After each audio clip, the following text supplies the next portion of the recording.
अस्सलाम वालेकुम दोस्तों, मैं हूं आपका टीचर नजम और आज हम स्टार्ट करेंगे अपना नेक्स्ट लेक्चर 9th केमिस्ट्री का। नेक्स्ट लेक्चर जो है वो एटॉमिक नंबर और एटॉमिक मैथ पे होगा। तो इस लेक्चर को स्टार्ट करने से पहले एटॉमिक नंबर को और एटॉमिक मैथ्स को आपको कुछ चीज़ें समझनी चाहिए। उसमें फर्स्ट जो चीज़ है वो है एटम, कि एटम क्या होता है। तो एटम जानते हैं कि किसी भी एलिमेंट का स्मॉलेस्ट पार्टिकल जो होता है उसको आप कहते हैं एटम।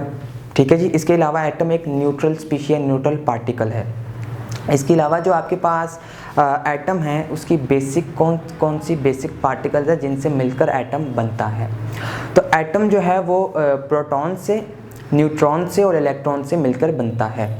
प्रोटॉन्स की बात करें तो आपके पास जो प्रोटॉन्स होते हैं वो पॉजिटिवली चार्ज पार्टिकल्स होते हैं और वो किसी भी एटम के न्यूक्लियस के अंदर मौजूद होते हैं। इसी तरह अगर हम न्यूट्रॉन्स की बात करें तो न्यूट्रॉन्स आपके पास उनके ऊपर कोई चार्ज नहीं होता और ये भी जो हैं ये पार्टिकल्स किसी भी एटम के न्यूक्लियस के अंदर होते हैं।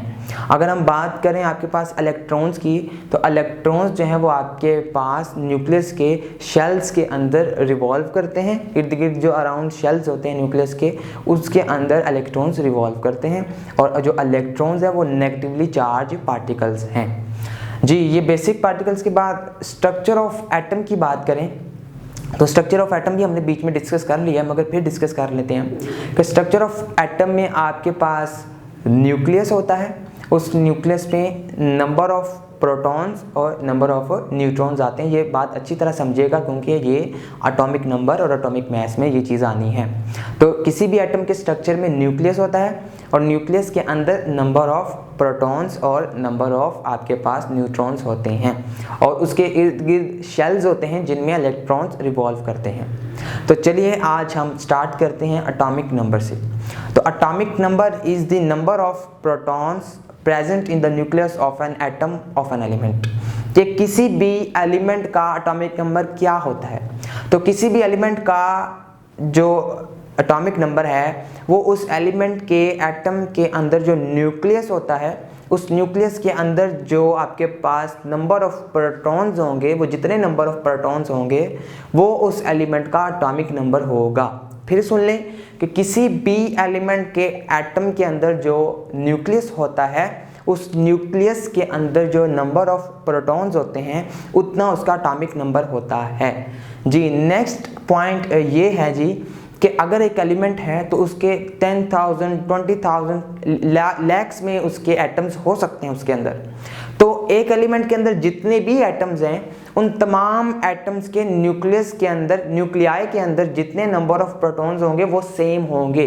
इसी वजह से किसी भी एलिमेंट का जो एटॉमिक नंबर होता है वो स्पेसिफिक होता है और इसके साथ उसको हम आइडेंटिफिकेशन नंबर भी कहते हैं जो कि स्पेसिफिक होता है किसी भी एलिमेंट का। तो ये था आपके पास एटॉमिक नंबर कि किसी भी एलिमेंट के एटम के न्यूक्लियस के अंदर, जो न्यूक्लियाई के अंदर जो नंबर ऑफ प्रोटॉन्स होते हैं उतना ही उसका एटॉमिक नंबर होता है। नेक्स्ट पॉइंट एग्जांपल्स को डिस्कस करेंगे। तो सबसे पहले एग्जांपल्स में हाइड्रोजन की बात करेंगे। तो हाइड्रोजन अगर एक एलिमेंट लें, उसके जितने भी आप एटम्स लें तो उसके हर एटम में नंबर ऑफ न्यूक्लियस के अंदर जो नंबर ऑफ प्रोटॉन्स है वो 1 है। तो इस तरह आपके पास हाइड्रोजन का जो आपके पास एटॉमिक नंबर होगा वो क्या होगा 1। इसी तरह अगर आप कार्बन की बात करें तो कार्बन के एटम के न्यूक्लियस के अंदर या न्यूक्लियाई के अंदर जो प्रोटॉन्स होते हैं वो आपके पास 6 होते हैं। तो इस तरह कार्बन का एटॉमिक नंबर भी 6 होगा। इसी तरह 2 हो रहे हैं आपके पास एग्जांपल्स में। ऑक्सीजन आपके पास उसका 8 होगा क्योंकि उसके नंबर ऑफ प्रोटॉन्स 8 होते हैं न्यूक्लियस में। और इसी तरह सल्फर का एटॉमिक नंबर 16 होता है क्योंकि उसके आपके पास प्रोटॉन्स जो हैं वो 16 होते हैं न्यूक्लियस के अंदर। इसके अलावा हमने इसकी रिप्रेजेंटेशन देखनी है कि हम एटॉमिक नंबर को किस तरह रिप्रेजेंट करते हैं। तो एटॉमिक नंबर को हम जो है वो कैपिटल जी से रिप्रेजेंट करते हैं। तो ये था आपके पास एटॉमिक नंबर। नेक्स्ट आपके पास है एटॉमिक मास। तो एटॉमिक मास क्या है जी? The sum of number of protons and neutrons present in the nucleus of an atom. तो एटॉमिक नंबर और एटॉमिक मास उसी को ही समझ आ सकता है जिसने लेक्चर के स्टार्ट में एटम्स का और उसके बेसिक पार्टिकल्स को और उसके स्ट्रक्चर ऑफ एटम्स को पढ़ा है कि प्रोटॉन्स और न्यूट्रॉन्स क्या होते हैं, वही समझ सकता है एटॉमिक नंबर को और एटॉमिक मास को। तो हम देख रहे थे एटॉमिक मास को। तो atomic mass is the sum of number of protons and neutrons present in the nucleus of an atom of an element. कि किसी भी एलिमेंट के एटम्स का जो न्यूक्लियस होता है, उस न्यूक्लियस के अंदर अगर आप नंबर ऑफ प्रोटॉन्स और न्यूट्रॉन्स को सम अप कर दें तो उतना उस एलिमेंट का क्या होगा, एटॉमिक मास होगा। जी नेक्स्ट ये है कि हम एटॉमिक मास को किस तरह रिप्रेजेंट करते हैं, इसकी रिप्रेजेंटेशन। तो हम इसको कैपिटल ए से एटॉमिक मास को रिप्रेजेंट करते हैं। इसके अलावा इसको कैलकुलेट भी किया जा सकता है। इसको कैलकुलेट करने का एक फार्मूला है, वो आपके पास है जी A=G+N। ये इसका कैलकुलेशन का फार्मूला है कि किसी भी एलिमेंट का आप एटॉमिक मास निकाल सकते हैं। वो किस तरह, फार्मूले में देखें A तो आपके पास एटॉमिक मास हो गया =G। जी आपने ऊपर पढ़ा है कैपिटल जी क्या है, एटॉमिक नंबर या number of protons plus small n। तो स्मॉल n आपके पास नंबर ऑफ न्यूट्रॉन्स हैं। ये फार्मूला बहुत इजीनेस है, बहुत आसान है कि number of neutrons plus atomic number, उस एलिमेंट का एटॉमिक नंबर या नंबर ऑफ प्रोटॉन्स को सम अप कर दें तो उस एलिमेंट का क्या आ जाएगा, एटॉमिक मास आ जाएगा। ठीक हो गया, इसकी रिप्रेजेंटेशन भी होगी, डेफिनेशन भी हो गई।